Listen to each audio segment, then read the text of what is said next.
I'm standing in the hills above Holy Cross Monastery in West Virginia, and this is the first day of the second half of Great Lent.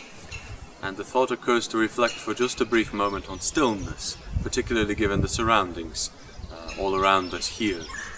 We're standing in these hills as the buds on the trees are just starting to come into life. We hear birds singing, and as we stop and listen, we hear almost a symphony of sounds from the world around us, and sights creeping out, little saplings emerging beneath the dead leaves, buds coming out on the trees.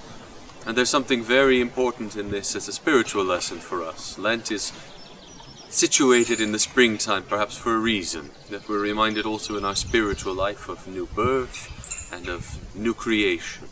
But we don't see this, we don't experience this, unless we're still, unless we take silence seriously. And in our lives today we have so little stillness and so little silence that the world passes us by and we see almost nothing of it. Nothing of the creation that God has planted right before our eyes.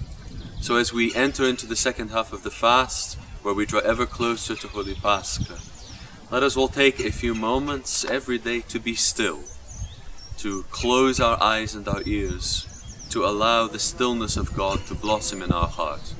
And we find that when we do this, when we open our eyes, when we open our ears, we see and we hear new things. We're reminded of Christ's repeated comment to his holy disciples and apostles: those who have eyes to see will see, and those who have ears to hear will hear.